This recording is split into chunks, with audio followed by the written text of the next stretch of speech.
নামে প্রথমবারের মতো রবীন্দ্র বিশ্ববিদ্যালয় ভিত্তিপ্রস্তর স্থাপন করেন। রবীন্দ্র বাঙালি কবির 154তম জন্মবার্ষিকী দেশব্যাপী উদযাপন উপলক্ষে তাকে এই সম্মাননা দেওয়া হয়। প্রধানমন্ত্রী সিরাজগঞ্জ জেলার শাহজাদপুরে জাতীয় পর্যায়ে রবীন্দ্রনাথের 154তম জন্মবার্ষিকী উদযাপন উপলক্ষে এই ভিত্তিপ্রস্তর স্থাপন করেন। এই উপলক্ষে ভাষণ দানকালে প্রধানমন্ত্রী শেখ হাসিনা বলেন, শাহজাদপুরবাসীর জন্য এটা খুবই আনন্দের দিন এই জন্য যে রবীন্দ্রনাথের স্মৃতিধন্য এই এলাকায় রবীন্দ্র বিশ্ববিদ্যালয় নির্মিত হচ্ছে।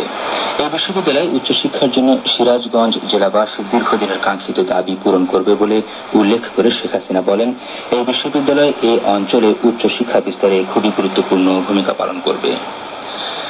অতীব তাৎপর্যপূর্ণ বিষয় হচ্ছে এই যে রবীন্দ্র বিশ্ববিদ্যালয় হবে একটি পাবলিক ইউনিভার্সিটি এবং এখানে সাহিত্য, সঙ্গীত, নাটক, নৃত্য, চারুকলা, সামাজিক বিজ্ঞান, কৃষি সমবায়, প্রাণীবিদ্যা ও প্রযুক্তিগত বিষয়াদি পড়ানো হবে।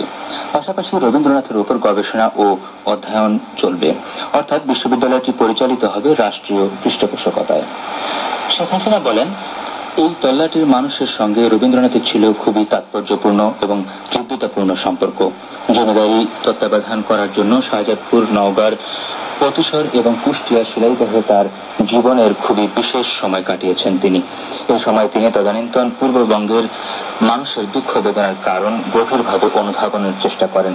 শেখ হাসিনা বলেন, রবীন্দ্রনাথ তার জমিদারি দেখভাল করতেন, কিন্তু অন্যান্য জমিদারের মতো তিনি কখনো প্রজাদের উপর খাজনার বোঝা চাপিয়ে তার কোষাগার ভর্তি করার চেষ্টা করেননি।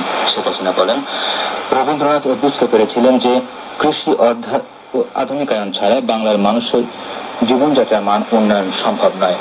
তিনি আরো বুঝতে পেরেছিলেন যে পুঁজি সহজলভ্য করা না হলে কৃষকরা অর্থ লগ্নিকারীদের হাতে